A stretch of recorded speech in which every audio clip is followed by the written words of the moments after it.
I'm speeding. Speeding. 5, 4, 3, 2, 1. The world is changing faster than ever. What used to take decades is now taking years or even months. What you see right now is the illusion that people have had for many decades about the workplace being this secure place to work the rest of your life. For the first time in the history of our nation, our children will not do as well as us. We've seen our friends get laid off. We've been laid off. We've had our pay cut. People are overworked and underpaid. They seem to have less time and less freedom. They live under constant pressure. This is going to be forced. And so even if your employer loves you, they may have to cut you. There's something wrong that on Monday morning, the heart attack rate increases by 35%. Technology is accelerating, job security is declining. It just doesn't seem like the old models of making a living are as reliable as they used to be. Every aspect of our lives, there's a better way out there, but we're still doing it the old way. We live in the greatest country on the planet, and there are a lot of people sitting around complaining and being cynical. Like everyone's whining about this old model, and I'm like, why don't you leave it? Look at all this over here. Look at all this opportunity. Since so much of our lives revolve around our work and the way we make our living, many people are thinking there just has to be a better way. The biggest challenge facing our world today is not making money, is what are we going to do with all the displaced, unemployed people? People are afraid that they're going to make the wrong decision. People are afraid of the unknown. People are afraid that maybe I don't have the skills. Hey, sports fans, industrial age is over. It's dead. It's dying. That's why going to school to get a job is an obsolete idea. A steady paycheck is an industrial age idea.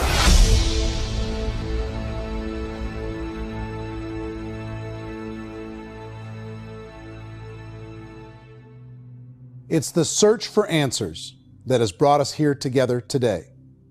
My name is Eric Wore, and for almost 30 years I've been an entrepreneur, struggling at times, but ultimately succeeding. As a best-selling author, speaker, and business owner, I've spent my entire career helping millions of people around the world to become entrepreneurs. And I believe strongly that there is, in fact, a better way when it comes to how we make a living. The career landscape has changed dramatically, and many are still working in a model that is completely out of date. What worked for previous generations isn't working as well for people today. In this film, we're going to explore 3 important questions. First, what's really going on in our working world today? Second, in this new economy, is it better to become an entrepreneur, or is it safer to work for someone else? And third, if a person decides to become an entrepreneur and start their own business, how can they do it without taking on massive risk? To help in this journey, I've brought together some of the greatest experts and thought leaders in the field of entrepreneurship to share the real facts with you. My intention is to give you new information that will allow you to make choices that are not limited by an old, outdated model. Let's start by understanding what's going on in our working world today.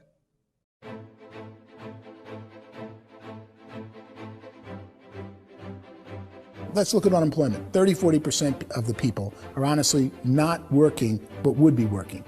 What our government does is if you haven't found a job in 6 months, we don't call you unemployed. We pretend you dropped out of the labor force. I've often said that unemployment, particularly structural unemployment, that's unemployment due to technological changes, is the first sign of economic growth. Think of it, 10 people live on an island. They go out every day and fish. One day, new technology shows up. A missionary brings them a net. Now, using the net, one pilots the boat, one throws the net. 2 fishermen can do all the work 10 used to. That's a 500% increase in productivity, 2 doing the work of 10, in one day. You don't have to learn a lot to learn how to throw a net instead of throw a fishing line. The island's got a big problem, 80% unemployment. But the island still has all the wealth of the fish because the 2 people produce as much fish as 10 did. Now, of course, looking back in history, these changes used to take thousands of years.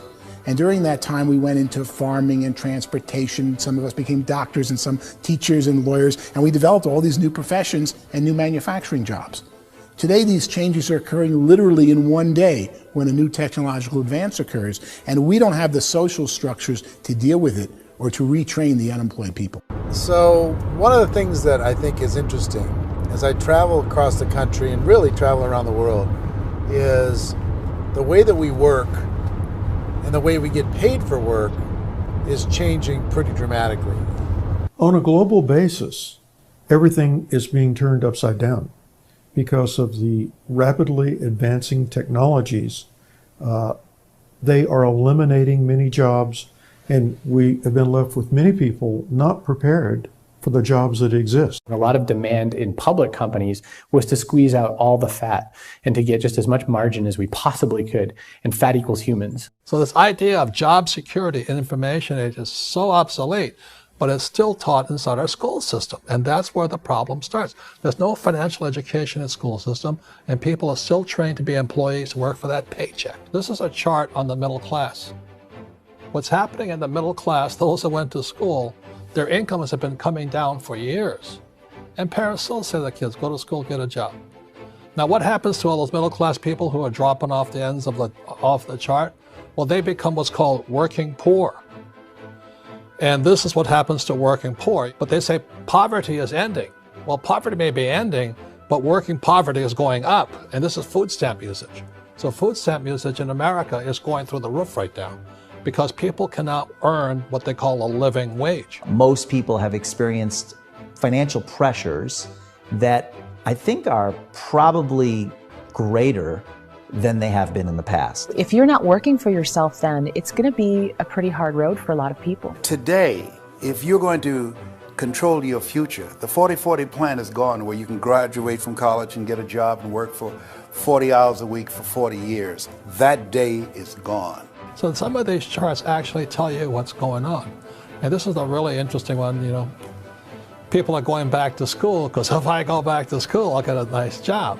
But this is what's happening to, it's called Sallie Mae, which is the student loan guys. Student loan is going through the roof. It's now over $1 trillion, and student loan debt is worse than credit card debt. So when people stopped using credit card, the government got people into student loan debt. And the problem with student loan debt is you can never be forgiven.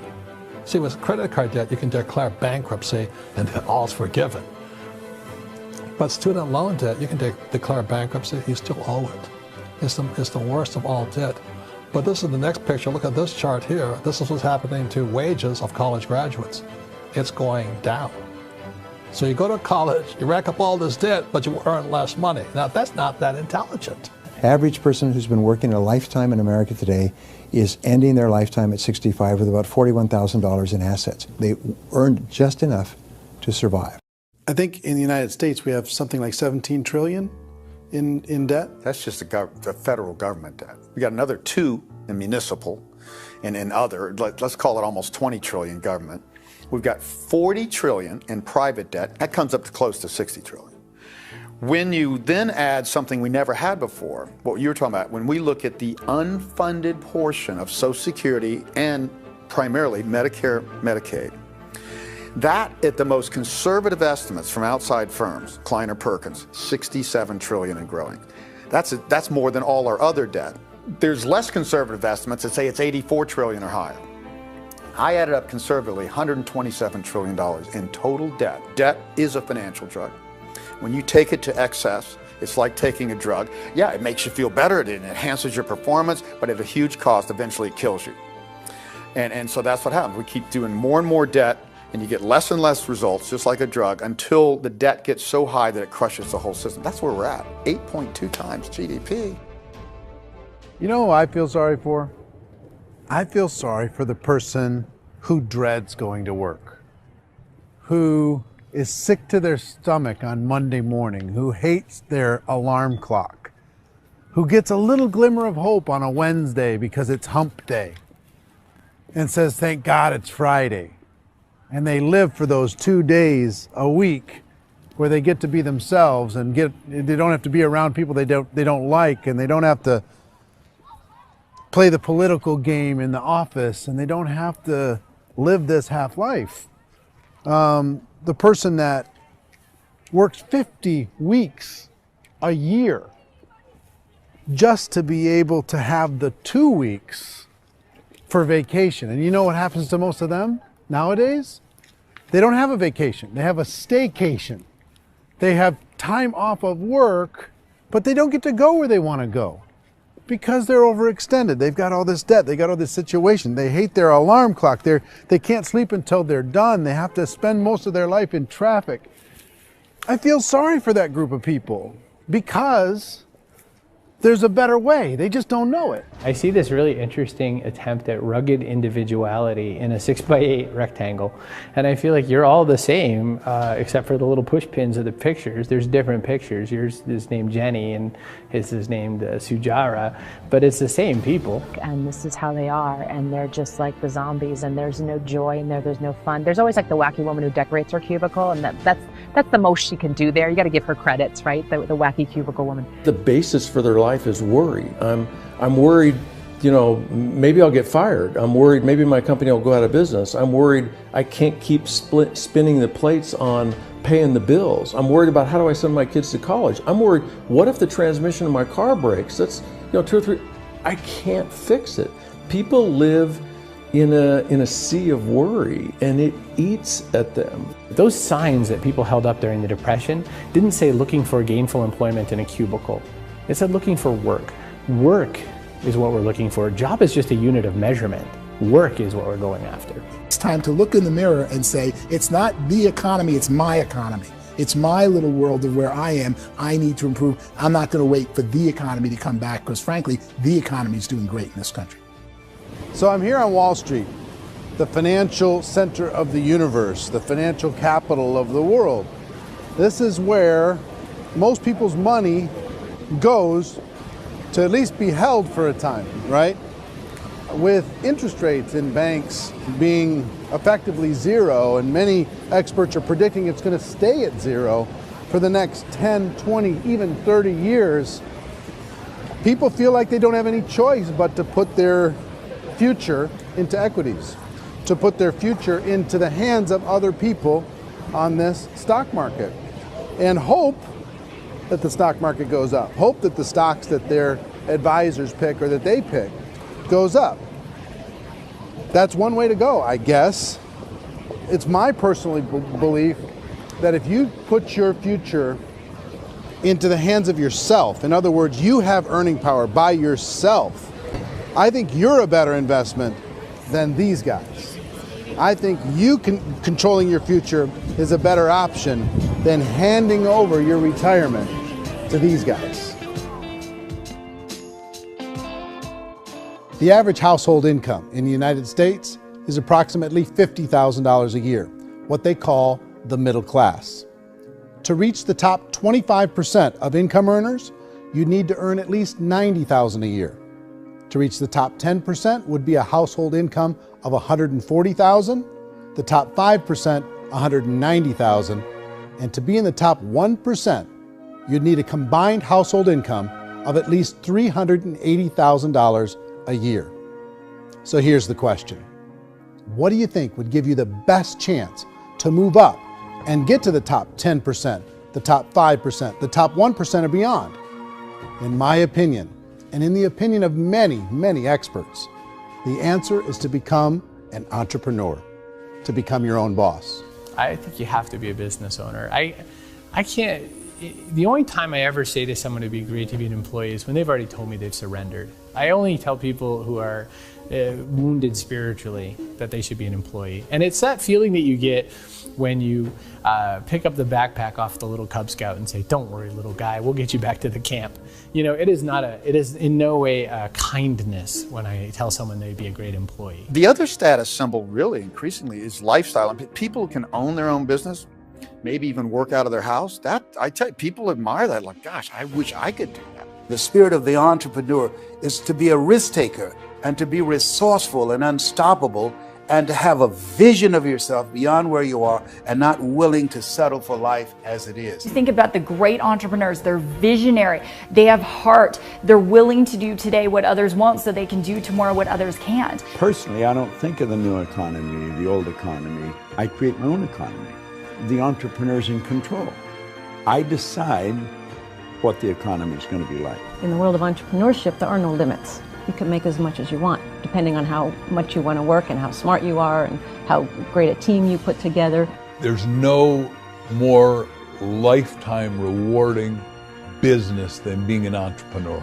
Why in America, where anyone could be anything, would people want to give up their freedom and become effectively a modern-day slave, told shut up and be here every morning at 7:30, leave at 5:30, and do what I tell you? If people decide to become an entrepreneur and work for themselves, they have some traditional options, but they're riskier than you might think. Any kind of a retail business, retail build-outs, is extremely expensive.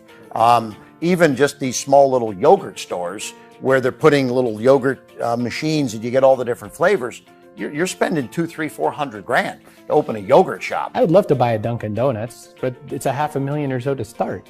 I don't quite have that just in case money. Risking lose it all, and most guys do 2 or 3 times, and even big guys like Branson, because I'm such a fan of his, half his companies don't work. If you make $1 million, your problems are going to go. If you make $1 billion, your problem's really going to go. Just the opposite. You and I know when you're making $1 million, you get $1 million responsibilities. You make $1 billion, you got 1,000 times $1 million responsibilities. And most people say, I'd love to be my own boss. 70% of Americans would love to be their own boss, according to recent polls. But they don't know how to get there. Because what are you going to do? One, you could buy an existing business. If somebody's selling an existing business, you have to ask why. Usually because it's probably hard. It's probably not making as much money as they hope. 2, they could buy a franchise.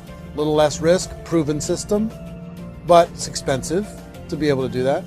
3, they could start something from scratch. And that's where a lot of people feel like, I don't have the chops to do it. I don't have the money. I don't have the product idea. I don't have the expertise. I don't have whatever it's going to take to be able to get there, and I can't risk my family to do it. So 4th, they could become an investor. A lot of people in this town invest to try and figure out a way, but you got to be pretty smart with that game too, right? Venture capitalists, who are the very best and most sophisticated in investing in new breakthrough businesses, make it on 1 out of 11. That means 10 out of 11 are mediocre or fail. Most of them fail. That's the risk there. An angel investor is lucky to get 1 out of 15 or 20. A business is a team sport. Like, I have to have accountants, I have to have engineers, I have to have system designers, I have to have sales, marketing, I have to have accounting, I have to have mission statements, I have to have legal and all that. The average Joe Schmo, even me, I go out there, I don't have the skills to put a business together. I think the bottom line for the 4 traditional options is they take money, sometimes a lot of it. They take expertise, and they take time. All of that adds up to just too much risk for most people. I bought a business from somebody else and it was a lot of work. And you start wondering, what did I just buy? Because I guess ultimately I own your email list and I just overpaid for it. People that start their own business, they spend a lot of money, they spend a lot of time, a lot of effort to get things started. And the more you invest on the upfront, the harder you typically work at it. I can tell you what the success rate is of a restaurant. What is it? They're crazy enough. About 90% of them fail. About 90%, in how quickly? Year less. Wow. And if we're talking non-franchise, we're talking franchise, Sure. That's totally different. Yeah. But our students aren't getting franchise restaurants. You got to invest big money. Exactly. And with someone like McDonald's, you've had to work with the company for a long period of time, really know the You even have a business. chance at investing $1 million. Have a chance, and it's a slim chance. What if there was a way that you had all the proven aspects, the comfort aspects, and you could still control your own life? What if there was both? In other words, you didn't have to create everything from scratch. You didn't have to be a super leader. All you had to do, what if there was a proven product already? You didn't have to create the product. And there's a proven system already, proven training already. Everything except an employer. That was the only thing that you didn't have.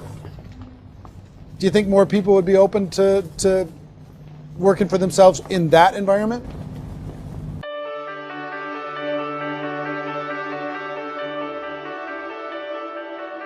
In our search for a better way to make a living, we've come to the conclusion that becoming an entrepreneur is actually safer than being an employee.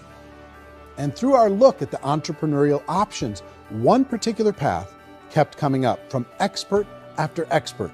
And I think most people will find it surprising because it's certainly a non-traditional business model.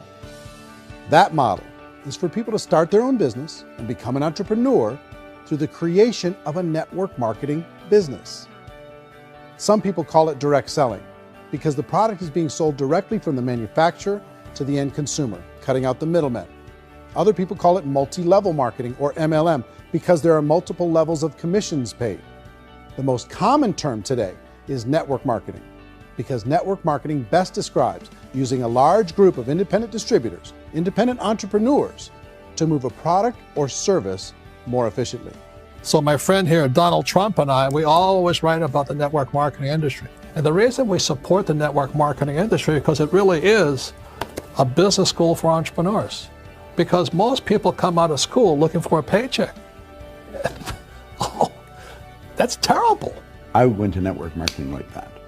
I think if it didn't exist, we should invent it. It is that good. I think direct selling is a great way to do business today. It's very easy to get into that industry, and you can be self-employed, be in effect an entrepreneur. When we see multi-billionaires adding network marketing companies to their portfolio of companies, that would be a clue. When we see people who are very famous authors and very famous business people endorsing the industry, that would be a clue.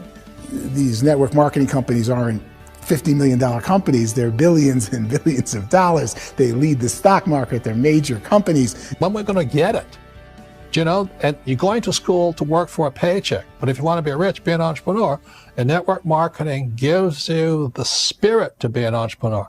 A traditional company will spend up to 50% of their total revenue on marketing. Network marketing companies use a different approach. Instead of having all that extensive marketing expense, they utilize a network of independent distributors to do the marketing for them. Now, why do they do this? First, because word-of-mouth advertising is so much more effective today than traditional media advertising. Second, some products need to be explained or demonstrated, and an independent salesperson can do that more effectively than an ad campaign. Third, it's completely efficient. The company only pays for the marketing of their product if a sale happens and not before. Imagine if Amazon allowed you to become an independent distributor and paid out 40% of its revenue to that distributor group. All you had to do as a distributor was recommend a product, and if a person bought it on Amazon, Amazon would take care of all the logistics, and you'd get paid for bringing the customer. Now imagine you got paid for every purchase that customer made for the rest of their lives. Well, Amazon doesn't offer this option, but network marketing companies do. 85% of all buying decisions in our society are made as a result of word of mouth or reputation. We're recommending things to each other all the time. You know, who's your dentist? Who's your doctor? Who's your lawyer? What detergent, are you using? What legal system are you using? What product are you using? We're talking to each other about the things that we love anyway. When you go into a big box retailer, you're lucky if the clerk looks you in the eye, much less gives you any detailed or accurate information about what you're purchasing. So of course, this personal information, this education coming from a friend, a neighbor, a relative, or even a stranger, but one who has experience with the product is extraordinarily valuable. As a matter of fact, network marketing can educate consumers probably better than any other form of marketing. It certainly can do better than advertising, because advertising usually has a certain hype to it, and you can only get limited information. So, network marketing trumps advertising. If you were a typical sales company and you wanted to sell $1 million a month worth of product, you might go find 100 superstar salespeople. The quota would be $10,000 a month. So network marketing as a distribution system just flips the numbers. So we use 10,000 happy, raving fans of a particular product, and we don't concern ourselves so much with how much product each one of them individually sells. If they sell just $100 or $200 a month, and there's 10,000 of them, you're selling $1 million to $2 million a month worth of product. And that's the best way I can explain how network marketing works. This is the marketing arm of the company. There's not money being wasted on bricks and mortar. There's not money being wasted on inventory that's sitting stagnant somewhere. There's not of employees standing around that don't have customers. These are people that are going to connect with customers. These companies allow people to become independent distributors for extremely low cost and with no minimum time or sales quota. Essentially, they own their own business and can provide as much or as little sales as they choose. In other words, The distributor gets all the benefits of traditional business ownership without the risk. The advantage of network marketing is the ease of entry, the low risk, and the low startup cost, because almost everything else has very high risk. You can get in for a minimal investment. You're buying into a system that's already been proven, products or services that have been proven to work. The keys to network marketing is providing an opportunity for the masses to get involved, providing an opportunity for the average person who doesn't have the resources to start their own business. All of this so far is fairly straightforward, but network marketing offers another benefit, and it's this benefit that makes it so interesting for entrepreneurs. Network marketing allows a distributor to build their own network of other distributors and then compensates them on the sales created by that entire group. Direct selling is, at its base, very simple. It's the sale of a product or service to an individual on a face-to-face, one-on-one basis, just the way we're talking right now.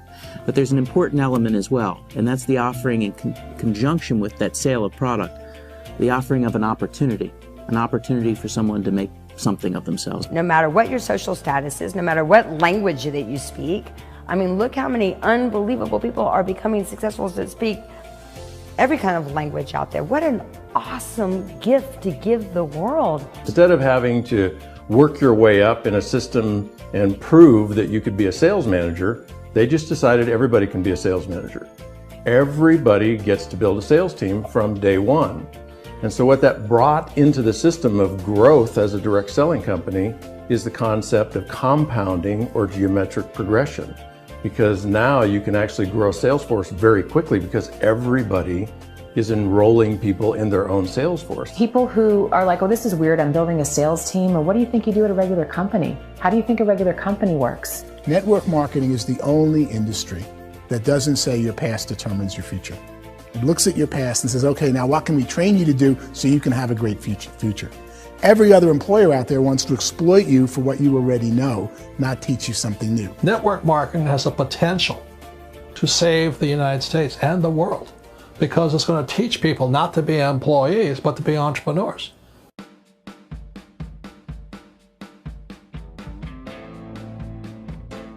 According to the Direct Selling Association, if you add up all the network marketing companies around the world, they combine to do over $178 billion a year in retail sales. To give you an idea of how big that really is, the NFL, the National Football League, does approximately $9 billion a year. The music industry does a little more than $16 billion a year, and the movie industry does about $80 billion a year. Using a conservative average, network marketing companies pay their distributors about 40% of that $178 billion in the form of commissions, which adds up to more than $71 billion a year. That's almost $6 billion a month. It's almost $200 million in commissions every single day. So it's certainly working, and people are making serious money in network marketing. With the growth of the direct selling industry over the last 10, 15, 20 years, we've seen a broader understanding of the channel. We have seen more and more people getting involved in the business, so our penetration in the marketplace has increased, and thus the understanding in the marketplace of who we are has increased. And we've seen non-direct selling companies look at the direct selling model and say, something's going on there. People are making money. Companies are being profitable, individuals are being motivated, product is being delivered to market. Maybe we should explore this. Some people think only the people at the top make money. Well, let's take a look at that as well. In the network marketing profession, there are roughly 500 people in the world who earn over $1 million a year. If you round that number up to $2 million a year, that adds up to about $1 billion a year. That takes the $71 billion paid out each year down to $70 billion. So where does the rest of the money go? The vast majority goes to part-time people making anywhere from a few $100s a month to many thousands of dollars a month. It goes to people who choose to make it a full-time career move and earning even more than that.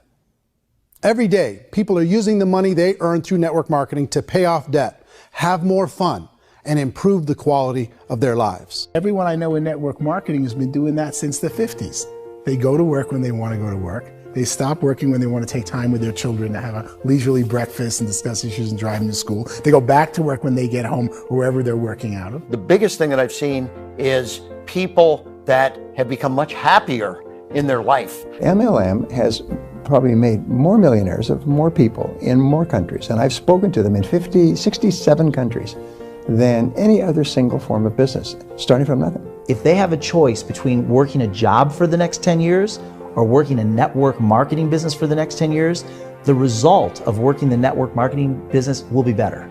A lot of people within the industry go on and make this a career and do extremely well at it. Network marketing has been nothing but good for everyone I know that's been involved with it because they did it seriously and they played full out and they've been very successful. It's been a constant barrage of success stories and people showing off stuff that they got as a result of it. How many people are involved? Approximately 16 million Americans and 96 million people around the world are currently participating in network marketing. And in a recent poll, 82% of those people report a good, very good, or excellent experience with network marketing. So people are happy.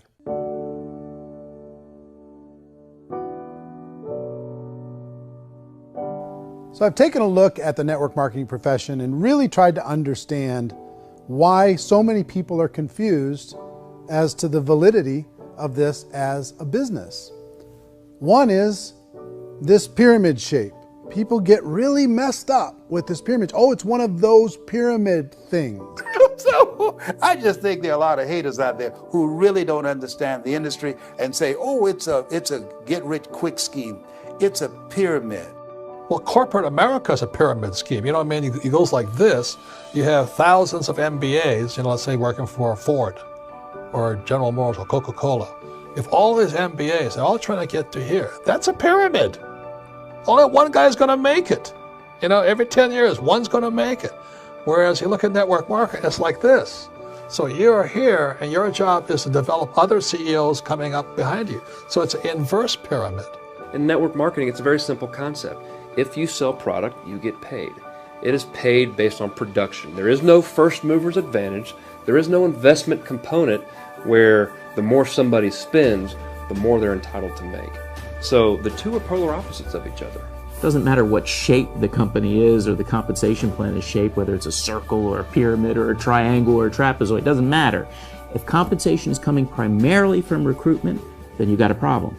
On the other hand, if an operation is basing their compensation to participants on the basis of sales, even when those sales are generated by people you've recruited, well, then you're a perfectly legitimate enterprise. That's the legal test, it's the practical test. Another issue that's been true in the past that is no longer true now is people used to be in network marketing loaded up with products that they couldn't sell and they ended up a loser. They ended up with a bunch of product in their garage, they ended up with a bunch of products sitting in their kitchen shelves or whatever, and they thought they could sell it and then they weren't willing to or able to sell it and they ended up with a bunch of stuff and they were bitter about it. There was this thing called front loading where you had to buy if you bought $25,000 worth of product, you got better commissions and all this. Today, it's almost all done by computer. It's direct mail comes from a warehouse somewhere else. You don't have to have all this inventory. You don't have to stock up. It's a paperless world now. Most of it's done online. You have a back office. It really works. And the technology has changed everything. Third issue is people start talking about 99% of people in network marketing don't make any money. Well, we've talked about that over the course of this journey together. Almost $200 million a day is being paid out to network marketing distributors around the world. The naysayers, the people who say that it doesn't work, are usually the ones who just don't know how to make it work for themselves. And so they're giving you an opinion, and I tell people, don't confuse people's opinions with expertise, because opinions are free. And don't confuse sincerity with the truth, because people could be sincerely wrong. But here's the reality inside of network marketing. The vast majority of people that get involved in network marketing just become customers and they get involved to be able to purchase product at a lower price. If you take Costco as an example, if a person goes into Costco and gets a membership to Costco so they can get a lower price on the product, we don't call that person a loser because they have a bunch of product that they walked out with with a smile on their face. Yet when some people want to take a look at network marketing, they say, well, those people, they're just using the product and they aren't earning an income, so they must be a loser. They're not a loser, they're a happy customer. That's the vast majority of people that are involved in network marketing. Now, a smaller percentage of those people decide to go build a business. They earn $300 a month, $500 a month, $1,000, $2,000. That's the bulk of earnings in network marketing. And then there's the few that really decide to take it serious, really decide to build a large network, really work to make that network very, very productive. And those people make huge amounts of money and there's no cap. What I do as an outside economist, just somebody looking at this industry like any other industry I speak and say, look, what's the realities of this? 1% do incredibly well. 10% generate some additional income at pretty low risk and effort. That's not, and 90% of people roughly end up customers. One thing that I think is real when it comes to people's perceptions about network marketing is people put this, and distributors, I think, involved in network marketing have some responsibility for this. They have sometimes unrealistic claims about the product or about the income. Most people who become distributors, they want the money, they want to be successful, but they don't have the skills. They don't know what to do. And when people don't know what to do and they're in a new business, they're scared. And when they're scared, they panic and desperation kind of sets in. So they think everyone they talk to has to get in. So if I talk to you and you say, well, no, I don't have time to do that, they're like, no, I need you. You have to do this or I won't be successful. So I start clawing on you. I start that desperation. So then I start making claims about the product, which are not appropriate, probably not even true. Or I start saying, oh, let me show you how you can make all this money and you don't have to do anything, Eric. And so you just totally misrepresent the opportunity, and you're clingy with people because you think you need everybody to be successful, and you don't. You know, one of the messages that I try to deliver most forcefully to companies as well as salespeople in direct selling is that you don't have to overpromise. The reality is in network marketing, there's a lot of hard work involved. There's a lot of effort. You're going to have to develop yourself. It's a business like anything else. It's going to take some time, but in my opinion, it's better.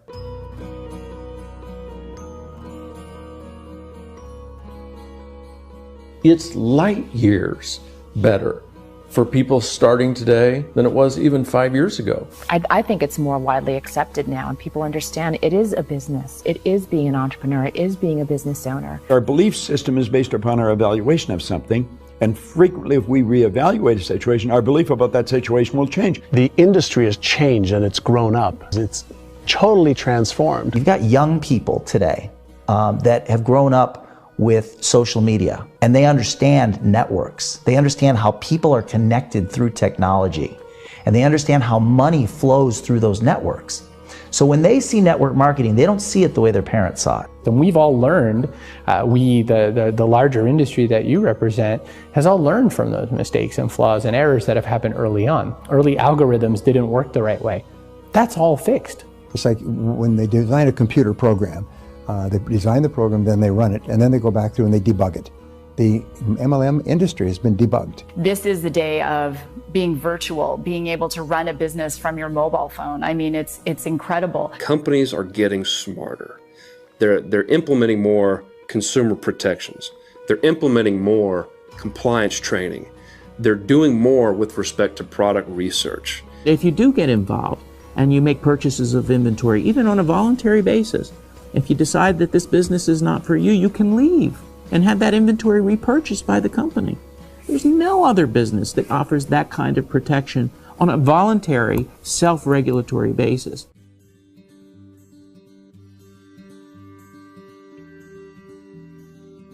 If you decide to look further into a network marketing business in order to generate more cash flow for your family, I would recommend reviewing the following 4 elements. First is the product or service. And on the product or service, I would ask 5 important questions. 1, do you like it? Is it something you would feel comfortable sharing with others? 2, is there a recognized need in the marketplace? It's hard to create a need if one isn't naturally there. 3rd, does the product meet that need? Does it solve a legitimate problem for consumers? And 4th, Is it priced to sell? Can it compete in the marketplace? And fifth, is it priced for profit? Is there enough margin for the company and the distributor to be able to generate income for the long term? If you can answer the questions on the product to your satisfaction, the next element to consider is the company itself. Is it well run? Do you believe in the founders or the management team? Do you feel they have what it takes to go all the way? See, it doesn't matter how good the product is if the management can't take care of the company. Good management can change with the times. They can handle adversity. They can make good decisions. Make sure you choose a company that can serve you for a long time. The third element to consider is the compensation plan. And with that, there are three important things to look at. First, a brand new person needs to be able to generate some money fairly quickly. It may be an obvious reason, but you can probably imagine the ripple effect of a distributor getting involved and having even a small victory fast. That can only help with the overall success of the organization. Second, a person should be able to develop a moderate part-time income in a reasonable period of time. As they develop their network and as their sales grow, they should be able to enjoy more benefits. And third, for the people who are really serious, for those who decide to really go pro in the network marketing profession, there should be the possibility to make a serious full-time income if they work hard and are committed to developing their skills. If you're comfortable with the product, the company, and the compensation plan, the last thing you should look at is the support that will be made available to you. Does the company have a website? Does it have a solid online reporting tool? Do they have comprehensive training available? Do they host events to help you build your business? If you decide to do this, what kind of a support system can you plug into? Choosing a network marketing company is a personal decision. But evaluating the four elements of product, company, compensation plan, and support is a great place to start. Is the company promising that you're going to get rich quick or that you can make a lot of money without a lot of effort? That's a red flag. Is there a product that you really believe in that you think can be sold? Or are you being told by salespeople or the person who's trying to recruit you or by the company itself that don't worry about the product, all you have to do is recruit other people into the business? Red flag, warning sign. If you're hearing that, take a second or even a third look. Get to know the customers, the products, the business, have some success, and see where the opportunities might take you to move up in the organization. You want to find out how concerned are they about my education, my training, and my development? Is there a space for me to grow? Most important question. Learn everything that you can about the product. Make sure it's something that you believe in, and learn everything you can about the industry and work that system. You have to be very passionate about whatever that company is doing. I would get involved. You can always test drive anything, you know, the product, the service, the community, and then lean into it a bit. If it feels good, then lean into it a lot. Behind me is the Lincoln Memorial. And this is a place where Martin Luther King Jr. had his famous "I Have a Dream" speech. And at that speech, he talked about his dream for equality for everyone around the world, and that's a noble dream. But I think more people need to remember what it was like when they were kids and the dream was still alive in them, before it got beaten out of them by reality, by this paycheck, by these responsibilities, and by having to live for this job to pay the bills.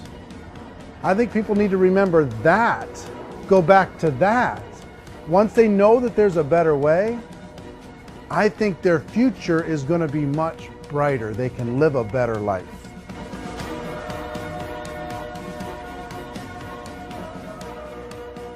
So if you're considering getting involved in a network marketing company, let me offer you just a few pieces of advice. First, network marketing isn't perfect. It's emotional, it's challenging. Like any entrepreneurial venture, it can have its up days and its down days. But if you have an entrepreneurial bone in your body, it's just better. Second, if you're gonna do it, decide to be professional. Decide to go pro. It's better to do that than just be this amateur sticking your toe in the water. Third, as any professional, you're gonna have to learn some new skills. And I promise you, inside of the network marketing profession, they're not too difficult to learn. Fourth, like anything worthwhile, it's gonna take some time. Don't expect that you're going to get to the finish line right out of the gate. And fifth, it's worth it. It's worth it to be able to take charge of your life again. It's worth it to be able to control your own financial situation. It's worth it for the people you're going to be able to spend time with. It's worth it for the things you're going to be able to see and the experiences you're going to be able to experience. It's worth it for the causes you're going to be able to contribute to, the lives you're going to be able to touch, the customers you're going to be able to help, the friendships you're going to be able to develop. I promise you, it's worth it. Remember, most people are searching for answers just like you are. But I do have to tell you the catch to network marketing. If there is a catch, if you want to understand this from an emotional point of view, people say, well, it sounds too good to be true. It's not, it's hard work. But here's the catch. Most people still don't understand it. So you're going to have to endure the loss of social esteem from ignorant people. The uneducated will think less of you. Now, if you can handle that, you're on your way. If that's going to destroy you, you know what? Entrepreneurship in general probably isn't in your future. If you can face that catch, you can become unstoppable. I want everyone to really contemplate this if they're not in network marketing. You're in a job, you probably have a mortgage, you have rent, you have debt, whatever's going on. You're in a prison. You work just hard enough to keep them from firing you, and they pay you just enough to keep you from quitting. Come on! I've been there, done that, and bought that t-shirt. In network marketing, if you run into failure, it's really just a homework lesson for yourself. There's no one to blame. You really have no excuse not to be successful. You just don't.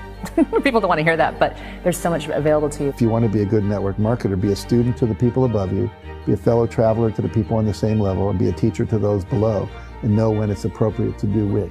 People who are not afraid of asking people to buy things, or not afraid of persuading people with a chance they may say no, these people own the future. Nothing happens until something moves. So you got to go move, you got to go do something, or nothing's going to change in your life. In the beginning, you're going to do a lot of things that you don't get paid for. But as you go down the road, you get paid for a lot of things that you don't do. And your job is rehabilitate the spirit, the entrepreneur spirit in all of us. Get it back. Either give it a strong yes or a strong no, but no wishy-washy, dilly-dally stuff in the middle. There's dreams and there are nightmares, but I believe that the biggest nightmare of all is when you don't pursue your dream. You're going to see some monumental growth in this profession. It's an exciting, exciting time to be involved with the network marketing profession. The next 10 years, I see just exponential growth. When that tipping point comes, it's not a matter of asking somebody, have you ever heard about network marketing? You're really asking them, which company are you building your wealth in? We are here to fix the world, to improve relationships with other people, to improve other lives. And the real reward comes as an entrepreneur in any level from teaching somebody something and watching them soar. There is no greater reward.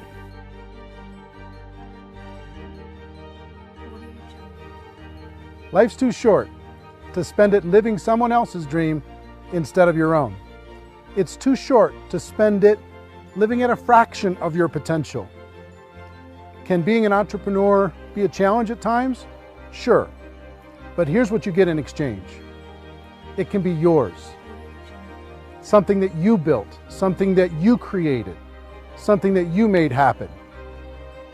This balloon represents your dream. It represents entrepreneurship. My wish for all of you is that you would reach out and grab it. The choice is up to you.